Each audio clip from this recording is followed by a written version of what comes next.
소중한 나 무한 행복 시간입니다. 만나서 반갑습니다.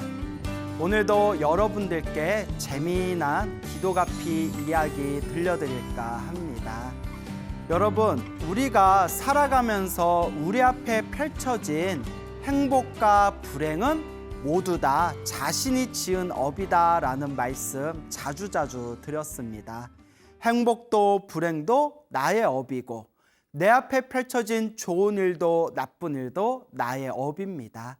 내 앞에 펼쳐진 좋은 인연도 나쁜 인연도 모두 다 내가 지은 인연법입니다. 결국 내가 지금 이 순간 어떤 업을 짓냐에 따라서 내 미래의 운명이, 내 미래의 삶의 모습이 점점 바뀌어 나가게 될 것입니다. 여러분들은 지금 이 순간 선업을 더 많이 짓고 계십니까? 악업을 더 많이 짓고 계십니까? 우리 불자 여러분들은 항상 부처님의 말씀을 가까이 하고 부처님의 가르침을 의지하면서 복과 선업과 공덕을 쌓도록 끊임없이 노력해야 됩니다. 늘 마음으로 이 부처님의 가르침을 닦아나가고 늘 이 마음을 깨치도록 노력해야 됩니다. 결국 내 앞에 펼쳐진 모든 행복과 불행이라는 것은 지금 이 순간 나의 선택에 의해서 달라지게 될 것입니다. 그래서 저한테 스님, 어떻게 해야 마음이 좀 편안해질까요? 어떻게 해야 조금 더 행복하게 살 수 있을까요? 어떻게 해야 지금 이 어려움을 좀 극복할 수 있을까요? 제가 항상 드릴 수 있는 이야기는 딱 3가지밖에 없습니다.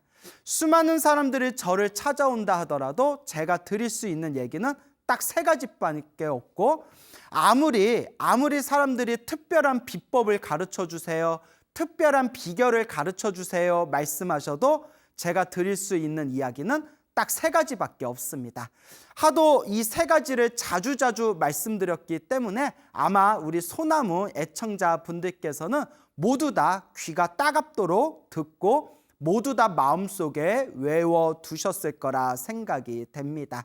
그 3가지가 뭐죠? 첫째는 업장소멸, 업장참회, 기도를 많이 해라. 기도를 간절하게 정성스럽게 기도를 하면서 내 업장 그리고 내가 지었던 악업들을 조금이라도 더 소멸할 수 있도록 그렇게 간절하고 정성스럽게 염불하고 기도해라 라는 말씀 드렸습니다. 그리고 2번째는 항상 복을 지어야 된다. 복을 짓는다고 해서 거창하게 생각하실 필요 없습니다. 그냥 내 형편 닿는 선에서 항상 부처님께 공양을 올린다거나 내 주변의 불우한 이웃들에게 조금이라도 무언가를 베푼다거나 혹은 몸으로 봉사활동을 한다거나 혹은 조금이라도 다른 사람을 위해서 내가 양보한다거나 이와 같은 것들이 다 복을 짓는 하나의 방법들입니다. 그래서 내 형편에 닿는 선에서 꾸준히 복을 지어라. 그리고 3번째가 가장 중요하다고 말씀드렸죠. 3번째가 마음을 잘 닦아야 된다. 이 마음을 잘 써야 된다라는 말씀 늘 드렸습니다. 부처님의 팔만대장경을 한 글자로 만들면 뭐가 된다고 했습니까? 마음심자가 된다고 했습니다. 이 마음심자가 팔만대장경, 모든 부처님 말씀의 핵심입니다. 그래서 이 마음을 잘 쓰는 거, 이 마음을 잘 다스리는 거, 이 마음을 우리가 깨치는 거, 이것이 불법의 가장 중요한 핵심입니다. 그래서 누구든지 항상 정성스럽고 간절하게 기도하고 그리고 내 형편에 닿는 선에서 꾸준하게 복을 짓고 그리고 평상시에 이 마음을 잘 쓰는 것을 꾸준히 1년, 2년, 3년, 5년 꾸준히 닦아나간다면 분명히 여러분들의 삶이 편안해지고 안정돼지고 점점 여러분들의 삶이 이렇게 안락하게 변하게 될 것이다 라는 것을 스스로 느끼고 스스로 체험하시게 될 겁니다. 실제로 저와 인연이 있는 많은 불자님들께서 제가 이 가르쳐드린 3가지 방법을 꾸준히 닦으신 불자분들이 정말 효과를 보았다. 정말 놀라운 가피를 얻었다. 정말 자기 인생이 변화되는 정말 크나큰 체험을 하게 되었다. 이런 많은 불자님들의 실제 경험담을 제가 아주 귀가 아프도록 많이 들었습니다. 그러니까 의심하지 마시고 그냥 꾸준히 닦을 뿐입니다. 어떤 분들은 이런 말씀을 합니다. 스님, 소나무 방송을 보거나 다른 불자분들 이야기를 들어보면 다들 기도를 하면서 그렇게 좋은 가피도 얻고 좋은 일도 생기고 눈에 보이는 확연한 효과가 있는데 왜 저는 이렇게 오래 기도해도 왜 이렇게 제가 이렇게 마음으로 와닿는 가피라든가 체험이 없을까요? 그런 집착부터 내려놔야 됩니다. 제가 늘 불자님들께 말씀드리죠. 그나마 전생에 복을 많이 지은 사람들은 이번 생에 기도를 조금만 해도 효과를 빨리 보고, 전생에 복 짓지 않고 박복하게 살았던 사람들은 이번 생에 기도를 많이 해도 효과가 좀 더디게 일어난다. 하지만 효과를 빨리 보든 효과를 더디게 보든 지금 이 순간 내가 닦고 있는 이 공덕은 반드시 내 마음속에 차곡차곡 그 선업과 공덕의 힘이 쌓이고 있는 것이다. 남하고 비교할 필요 없습니다. 그냥 내가 묵묵히 닦아나갈 뿐입니다. 그리고 소나무 우리 불자분들을 통해서 제가 항상 늘 누누이 말씀드리는 게, 기도하고 공덕을 쌓으면서 나쁜 일이 생기는 것은 내가 받아야 할 큰 업보를 지금 작게 받고 있는 것이다 라는 말씀 자주 드렸습니다. 그러면서 여러분들 기도하면서 신행생활하면서 중간중간 고비가 온다 하더라도 절대 이렇게 흔들리지 마시고 그 고비에 마음이 무너지지 마시고, 내가 크게 받아야 할 업보를 지금 작게 받으면서 소멸하고 있는 것이구나 라는 믿음을 갖추시기 바랍니다. 어느 소나무 아주 독실한 애청자분께서 직접 저에게 전해주신 이야기입니다. 지금 인천에서 식당을 하고 계시는 보살님이세요. 저 인천에서 이제 돈가스 식당을 하고 계시는 보살님이신데요. 저 출가기 전에 어렸을 때 아버지 따라서 돈가스 엄청 많이 먹었는데, 그렇죠. 여러분 돈가스 좋아하세요? 자, 어쨌거나 이 인천에서 돈가스 하시고 계시는 요 불자님, 보살님께서 당신께서 인천에 오시기 전에 양산에서 살고 계셨대요. 이 양산에서 살고 계셨는데 남편분께서, 사랑하는 남편분께서 젊은 나이에 좀 일찍 세상을 떠나셨대요. 갑작스럽게 젊은 나이에 세상을 떠난 그 남편을 그리워하는 그 슬픔 때문에 완전 한동안 술에 쩔어서 사셨대요. 그러니까 마음이 막 공허하고 막 허한 거잖아요. 그래서 선후배랑 친구들이랑 매일매일 그렇게 술판을 벌이셨대요. 매일매일 그렇게 술로 밤을 지새우던 그런 한동안의 나날의 시간들을 보내셨는데, 말 그대로 이제 술에 완전히 쩔어서 산 거죠. 그러다가 어느 날 무슨 일이 있어가지고 이렇게 아는 집 방앗간을 갔대요. 방앗간을 갔는데, 방앗간에서 이렇게 일을 보고 있는데 방앗간 이렇게 한 구석에 금강경 책이 이렇게 놓여져 있더래요. 금강경. 그래서 이거 부처님 경전이네, 이거 왜 여기 있어? 이러니까 그 방앗간 주인 되시는 분께서 나 요새 절에 다니면서 금강경 사경기도 하잖아, 이렇게 이야기를 하더래요. 금강경 사경기도 하거든. 되게 좋아. 그거 하니까 너무 좋네. 마음도 편안하고 너무 좋아. 근데 요 보살님이 금강경 사경이란 말에 갑자기 가슴이 이렇게 울렁거리시더래요. 이게 인연법이에요, 여러분. 인연법이에요. 이것도 그 보살님이 전생에 지어놓은 복과 성근이 있으니까 마음이 뭐가 딱 하고 와닿는 거지, 전생에 복 없는 사람들, 착한 뿌리를 심어놓은 게 없는 사람들은 이거 뭐야? 금강경이야. 그래? 그리고 그게 끝나는 거예요. 아니죠. 아예 금강경 책이 있든 없든 그게 아예 눈에 보이지도 않아요. 그런데 우리가 이번 생에 정말 우연이라 하더라도 불법을 만날 수 있었고, 우리가 정말 우연이라 하더라도 불법을 만나서 우리가 이렇게 수행을 할 수 있고 기도를 할 수 있고 공덕을 쌓을 수 있다는 것은 그나마 우리가 전생에 지어놓은 복의 힘이 있기 때문에, 성근, 착한 뿌리의 힘이 있기 때문에, 선업의 힘이 있기 때문에 우리를 이와 같이 공덕의 길로 이끌어 주는 겁니다. 그래서 제가 가장 좋아하는 구절이 있지 않습니까? 사람으로 태어나기 어렵고 불법을 만나기 어렵다. 사람으로 태어나 불법을 만났지만 평생 동안 마음이 흔들리지 않고 꾸준하게 올바르게 불법을 닦을 수 있는 것은 정말 크나큰 성근과 공덕과 선업의 힘입니다. 그러니까 항상 우리 불자 여러분 마음속에 항상 되새기셔야 됩니다. 과거 전생에 내가 어떤 복이 있어서 이번 생에 이렇게 사람으로 태어나, 과거 전생에 내가 어떤 선업이 있어서 이번 생에 이렇게 부처님 법을 만났단 말인가, 이렇게 마음으로 다행이다라는 마음이 있으셔야 됩니다. 정말 다행이다. 사람으로 태어나 다행이고 불법을 만나 다행이다. 이것을 초발심 자격문에서는 다행지심, 참으로 다행한 마음이다. 여러분은 스스로 정말 나는 불법을 만나 다행이다라는 그런 마음이 드십니까? 내가 불법을 만나 정말 다행이다라는 마음이 드신다면 여러분들은 부처님의 제자, 불제자, 불자다라고 스스로 말할 수 있는 자격이 있는 분들입니다. 그래서 우리 불자 여러분 늘 이번 생에 불법을 만나 다행이다, 이번 생에 부처님 가르침을 만나서 정말 다행이다라는 이 다행지심, 다행한 마음, 이 마음을 항상 마음속에 지니시기 바랍니다. 그래서 이 보살님이 전생에 한 가닥 성근이 있었는지 금강경 사경기도 하는데 마음에 뭐가 이렇게 딱 하고 와닿더래요. 그래서 어디서 하는데, 나도 할래, 언제 하는데, 며칠 날 하는데, 그렇게 이제 이야기를 해가지고 그 방앗간 분의, 그렇게 이제 방앗간 운영하시는 불자님의 그런 도움을 받아가지고 금강경 사경기도를 이제 시작하시게 됩니다. 그래서 그 당시, 지금도 하고 있는지는 모르겠는데 통도사, 양산하면 이제 양산 통도사라고 하잖아요.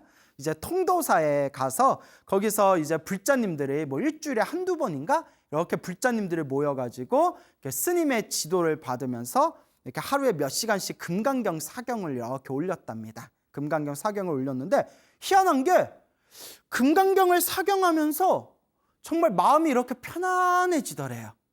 근데 여러분, 우리가 꼭 경전 사경이 아니더라도 필사라고 하잖아요. 요새 젊은 애들 사이에서 필사라는 그런 취미 활동이 늘고 있다 하더라고요. 필사가 좋은 책 속에 좋은 구절이라든가 좋은 시를 이렇게 노트에다가 한자 한자 베끼는 걸 필사라고 하거든요. 근데 필사를 하신 분들의 공통된 의견 중에 하나가 너무 매력이 있대요. 어떤 매력이에요 하면 쓰다 보면 마음이 편안해지고 이렇게 힐링이 되는 느낌이 든대. 힐링이 되는 느낌. 그러니까 꼭 경전을 베끼지 않더라도 무언가를 집중해서 그 순간만큼 내가 예쁘게 글씨를 써내려가는 것 자체가 그게 바로 나의 마음을 편안하게 안정시켜주는 역할이 있습니다. 근데 하물며 부처님의 심오한 가피가 담겨져 있는 부처님의 소중한 말씀을 우리가 필사, 사경을 한다면 얼마나 더 마음이 편안하고 얼마나 더 큰 가피를 받지 않을 수 있겠습니까? 그래서 이 보살님께서 금강경 사경기도를 시작했는데 한자 한자 베끼면서 마음이 편안해지는 게 느껴지더래요. 마음이 편안해지고 마음이 편안해지고 그래서 그 맛에 꾸준하게 계속 기도를 하셨대요. 금강경 사경기도를 계속 하셨는데 근데 보살님이 그런 와중에서도 술은 쉽게 못 끊었나 봐요. 술은. 근데 여러분 뭐든지 습관이 중요해요. 우리가 수행이라는 표현이 있잖아요. 수행하다라는 표현이 있지 않습니까? 우리가 수행이라는 단어의 어원을 찾아보면 이 수행이라는 단어에 이 습관들이다, 좋은 습관을 들이다, 몸과 마음을 훈련하다라는 뜻들이 포함되어 있답니다. 결국 수행이라는 것은 또 다른 의미의 습관이에요. 중생으로 살던 습관에서 이제 부처님의 모습으로 내 습관을 점점 아름답게 변화시켜가는 거예요. 그렇게 우리가 수행을 하면서 자꾸 좋은 습관을 들여야 됩니다. 그래서 우리가 계율이라고 할 때 계율의 계자가 산스크리트어로 신라라고 부르거든요. 신라의 뜻이 좋은 습관이란 뜻이 있다고 합니다. 그래서 살생하지 않는 좋은 습관, 그리고 또 거짓말하지 않는 좋은 습관, 도둑질하지 않는 좋은 습관, 그리고 음란한 짓을 하지 않는 좋은 습관, 그리고 술을 가까이 하지 않는 좋은 습관, 이게 바로 5개지 않습니까? 살생하지 말라, 도둑질하지 말라, 음란한 짓을 하지 말라, 거짓말하지 말라, 술을 포함해서 정신을 흐리게 하는 것들을 가까이 하지 말아라. 이게 계율을 통해서 좋은 습관이 내 몸과 마음의 완성이 되어가는 겁니다.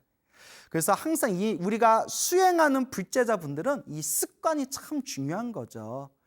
자, 그래서 이 불자님께서 금강경 사경기도를 하면서 마음에 편안해지는 걸 느끼고 꾸준하게 금강경 사경기도를 절에서도 하고 집에서도 하고 심심할 때마다 하셨는데, 근데 이렇게 술 마시는 습관은 아직 고쳐지지가 않았대요. 그러다가 어느 날 이제 전날 밤에 이제 친구들하고 그냥 거나하게 이제 술판을 한번 벌였나 봐요. 아주 그냥 흠뻑 술을 마시고 나서 그 다음 날 절에 가서 기도해야 되는 그날 아침에 숙취로 완전히 뻗어버린 거예요. 숙취로. 물론 저는 이제 뭐 곡차를 많이 마셔본 기억이 없기 때문에 저는 필름이 끊길 정도로 술을 마셔보거나 이런 게 출가 전에도 없었거든요. 그렇겠죠. 출가 전에는 고등학생이었으니까 당연히 없었겠네요. 말하다 보니까 이상하네.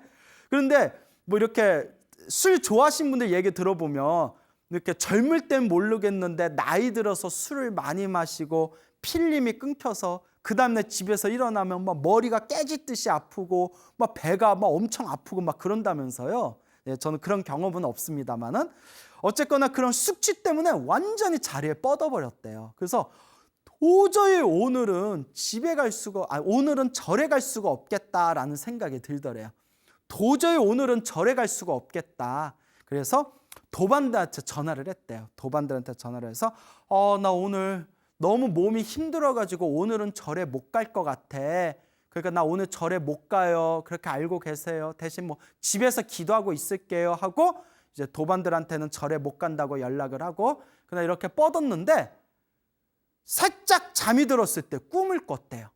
꿈속에 너무나 생생하게 눈앞에서 환한 연꽃들이 펼쳐지면서 환한 연꽃들이 보이면서 수많은 스님들이 이렇게 앉아있는 게 보이더래요. 환한 연꽃에 수많은 스님들이 이렇게 앉아있는 모습을 딱 본 거예요. 숙취에 취해가지고 뻗었는데 꿈은 겁나 좋은 꿈을 꿨어. 하여튼 그러면서 그 꿈을 딱 꾸고 딱 깬 순간 마음속에서 내가 이러면 안 되지 하고 몸을 일으켜서 막 이렇게 급하게 샤워를 깨끗하고 양치질한 뒤에 후다닥 옷을 입고 절로 갔대요.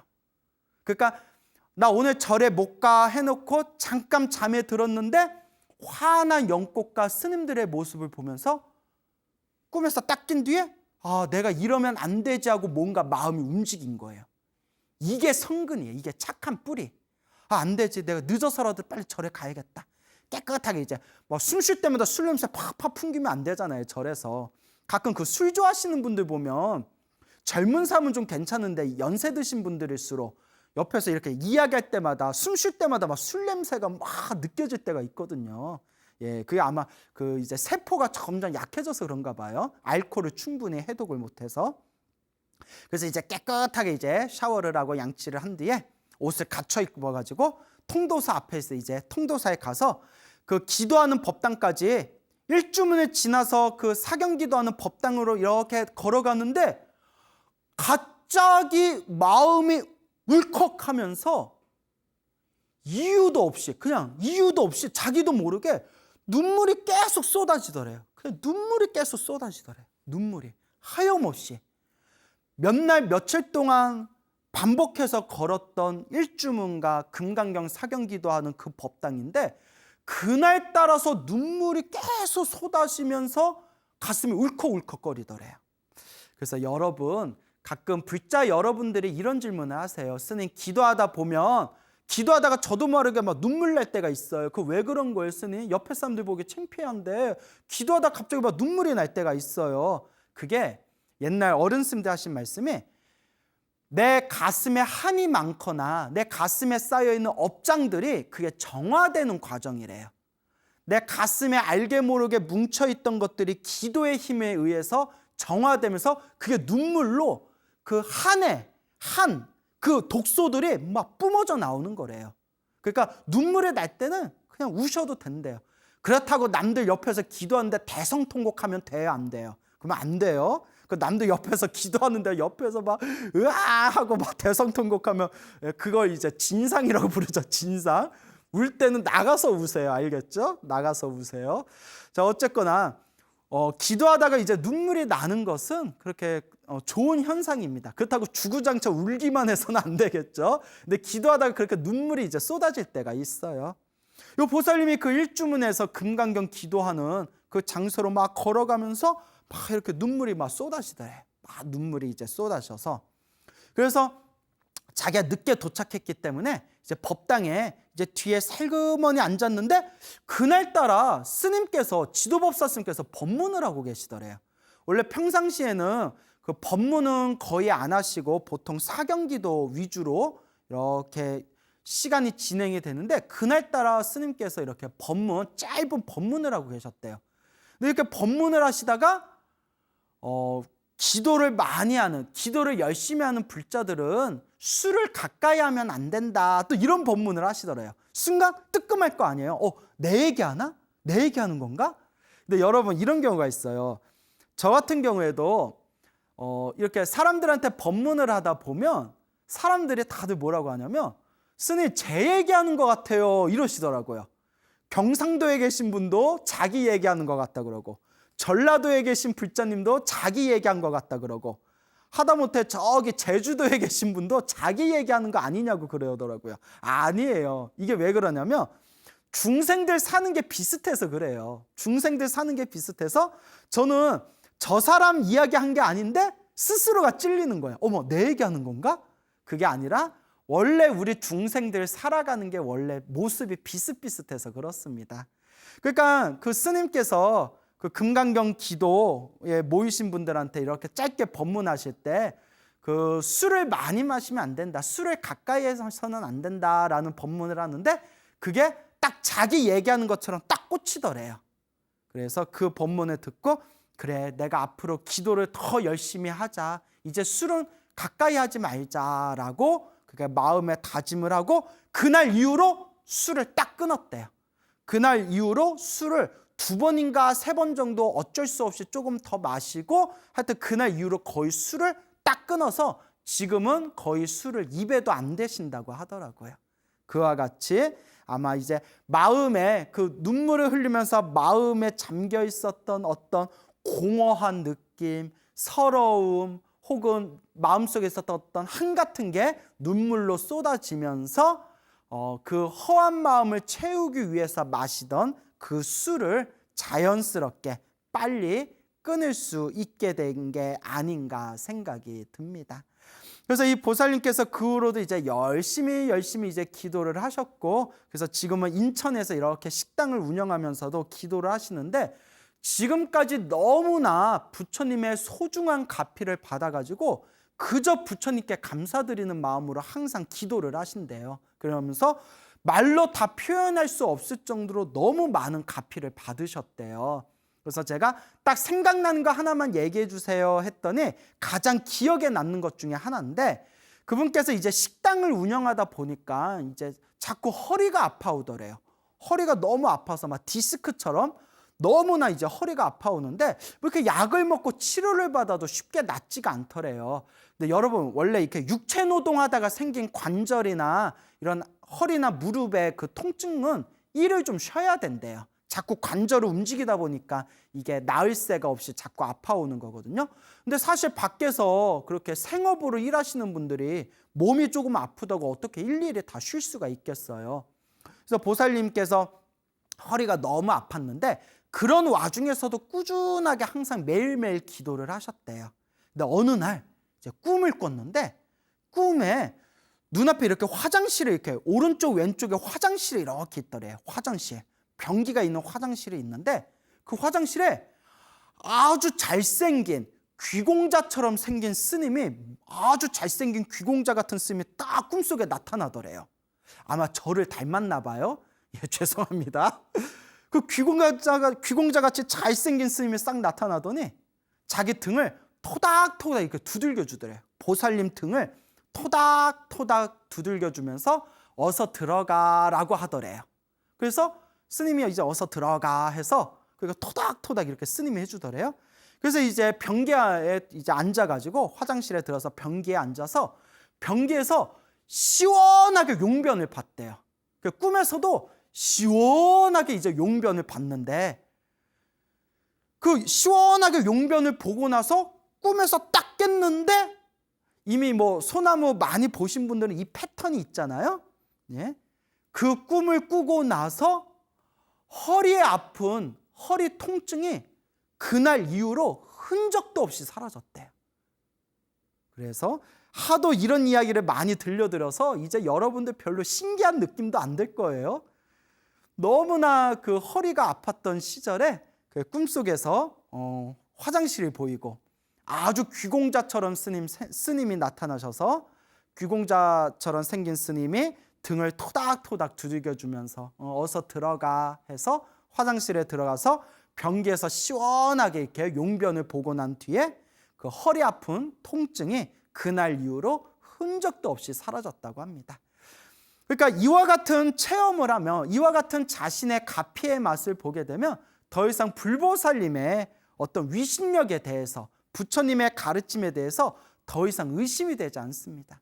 그래서 이 이야기를 해주신 그 인천의 그 보살님께서도 하시는 말씀이, 자기가 실제로 이런 체험을 하고 자기가 실제로 이런 경험을 했더니 소나무에 나오는 그 수많은 불자님들의 이야기가 하나도 의심이 안 된다는 거예요. 이런 이야기를 평소에 불자님들이 많이 하십니다.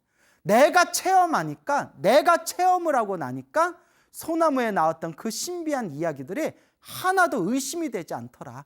정말 불보살 가피가 있더라. 그래서 이와 같이 우리는 꾸준하게 부처님의 가르침을 공부하고 꾸준하게 부처님의 법을 기도하면서 이 마음속에 우리의 믿음과 우리의 신심이 그렇게 솟구치게 되는 겁니다.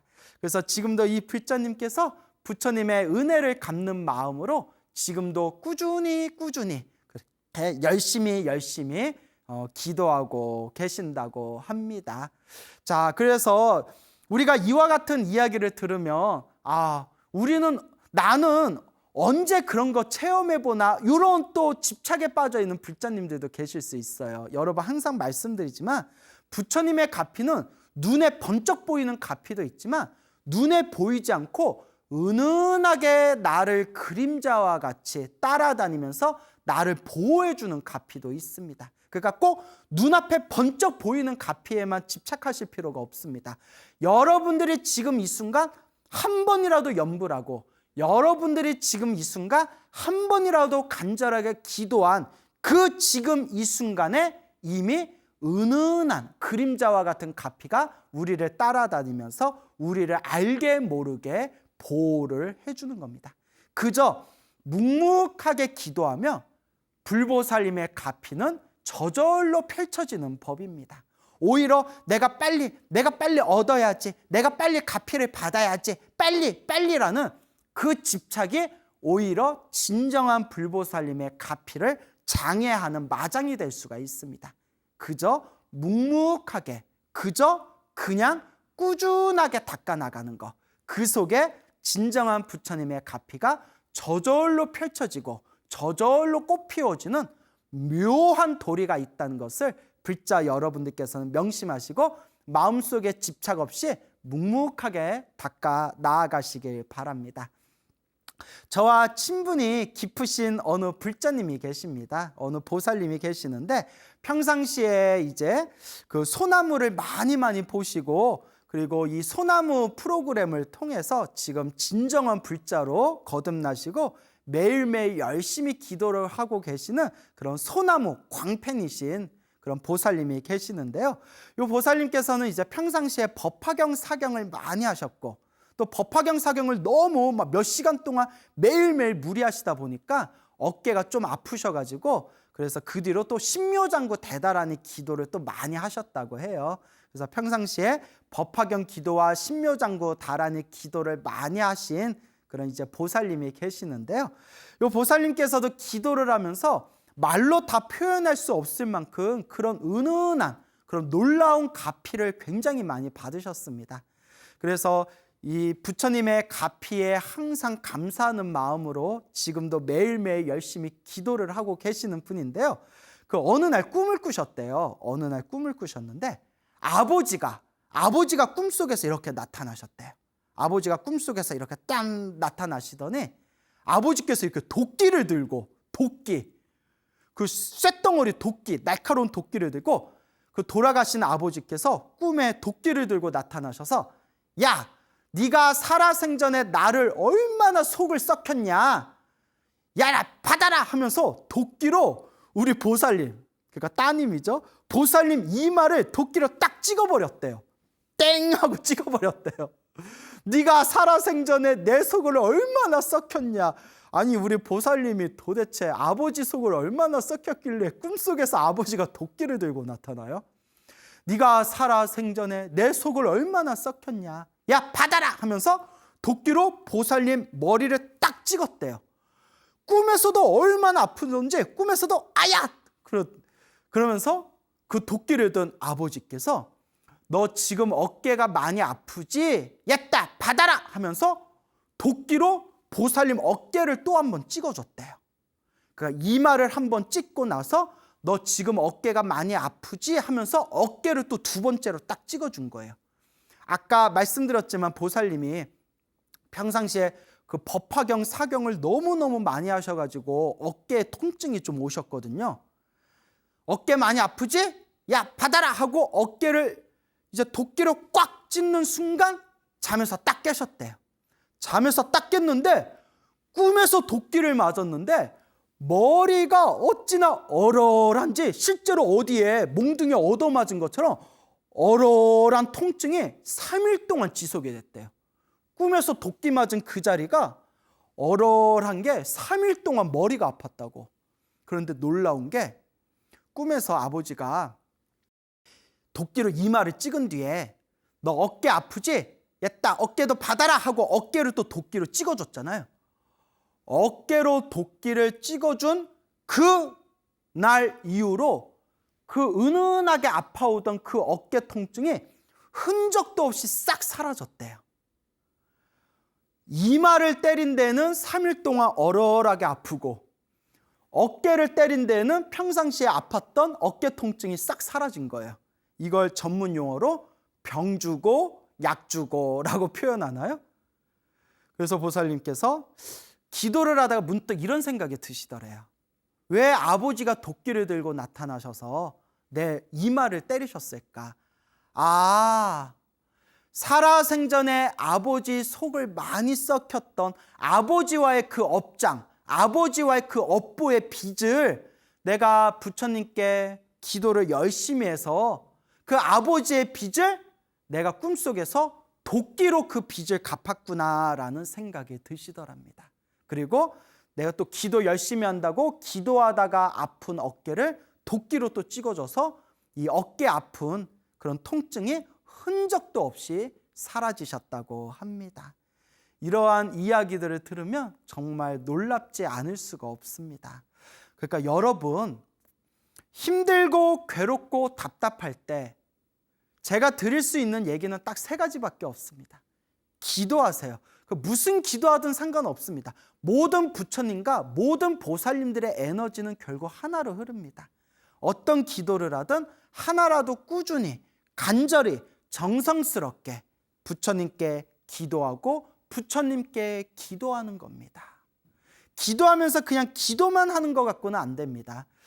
제가 평상시에 소나무에서도 말씀드렸던 내용인데 나 혼자만 기도해서 나 혼자 이렇게 기도해서 갚이받아야지 하는 사람보다는 기도하면서 주변에 복을 많이 짓는 분들이 기도 갚이를 훨씬 더 빨리 받습니다. 왜냐?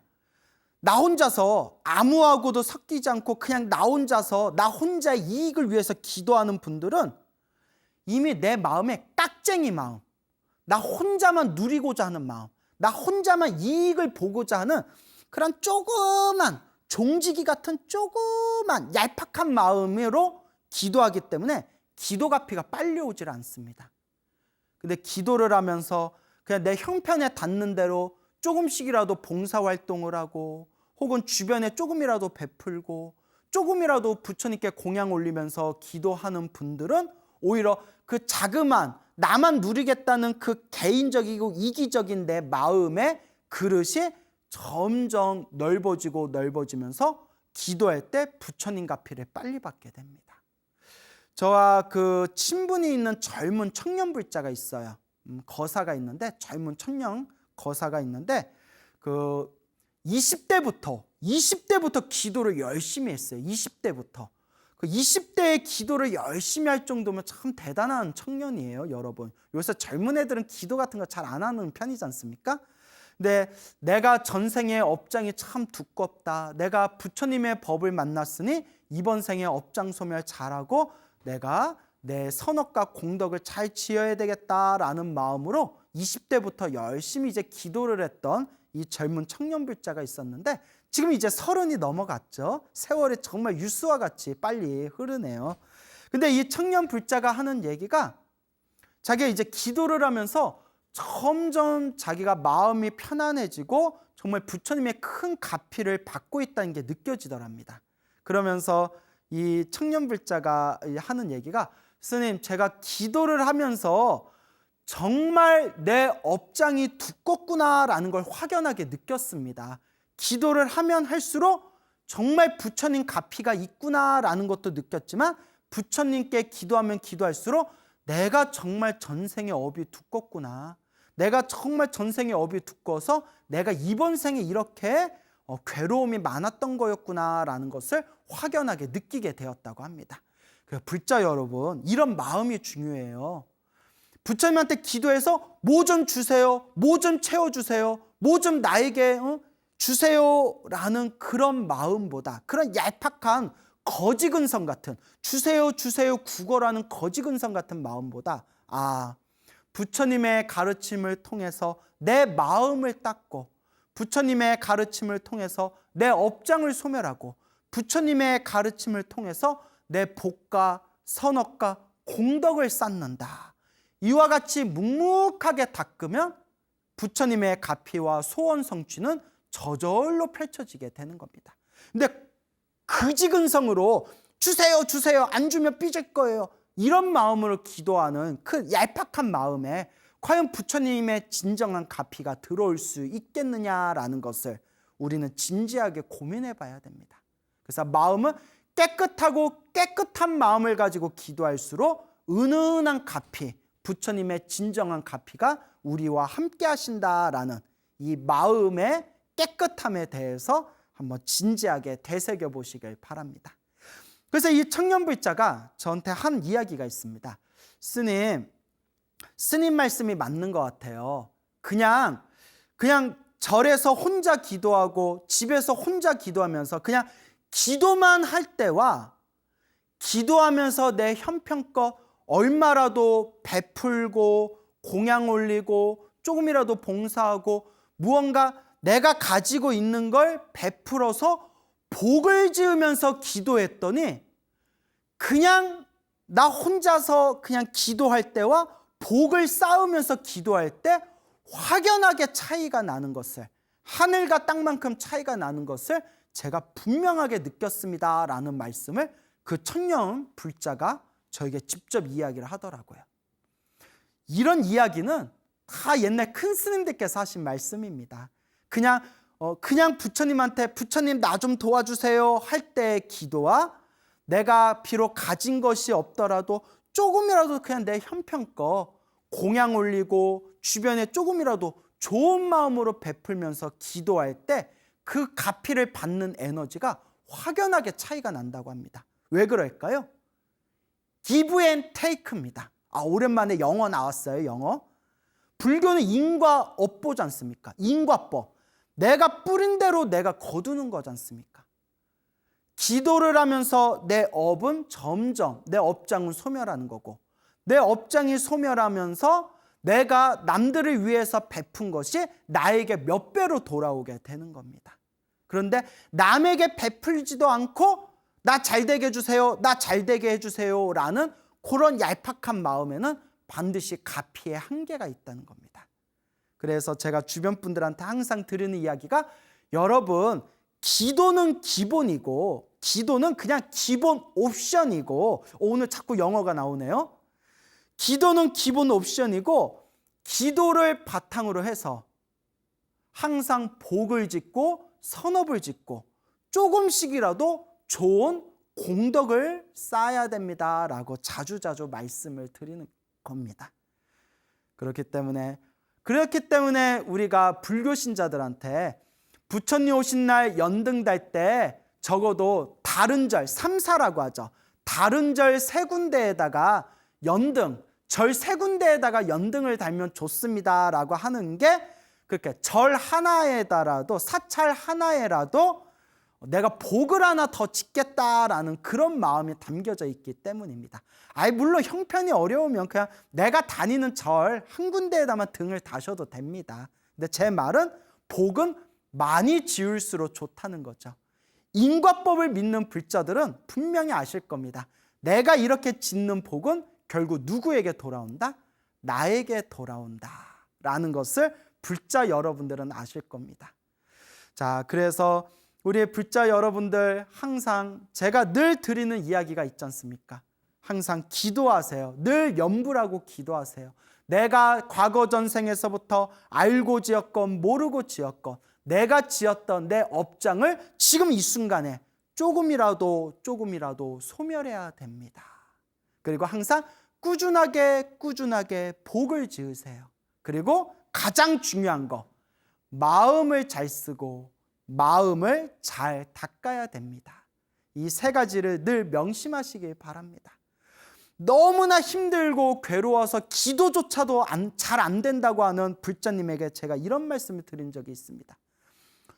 불자님이 지금 이 순간 이렇게 힘들고 괴로운 게 다 불자님이 지었던 업보입니다. 그리고 이번 생에 기도해야 된다는 걸 알면서도 기도조차 안 되는 것도 불자님이 과거 전생에 지었던 아주 나쁜 업의 습관입니다. 그런데 불자님, 지금 안 닦아 놓으면, 지금 힘들다고 지금 안 닦으면 다음 생, 다다음 생 이 빚을 계속 내가 짊어지고 살아야 됩니다. 불자님, 이번 생 지긋지긋하게 힘들고 괴롭게 살았는데 다음 생에도 또 이렇게 살고 싶습니까? 당연히 아니라고 하겠죠. 그런 분들에게 이렇게 말씀드립니다. 다음 생을 위해서라도 이 지긋지긋한 이번 생의 괴로움과 고통을 더 이상 당하지 않기 위해서라도 지금 이 순간 조금이라도 우리가 더 닦고 닦고 닦아가야 됩니다 라고 말씀을 드립니다. 여러분, 우리 앞에 펼쳐진 행복과 불행도, 우리 앞에 펼쳐진 좋은 일도 나쁜 일도, 우리 앞에 펼쳐진 좋은 인연도 나쁜 인연도 다 내가 지은 업의 인연법이라는 것을 꼭 명심하시길 바랍니다. 여러분, 행복해지고 싶습니까? 행복한 삶을 창조하고 싶습니까? 복을 지으십시오. 선업을 지으십시오. 공덕을 쌓으십시오. 복과 선업과 공덕의 힘이 여러분들을 진정한 행복의 길로 이끌어 줄 것입니다. 여러분, 성불하십시오.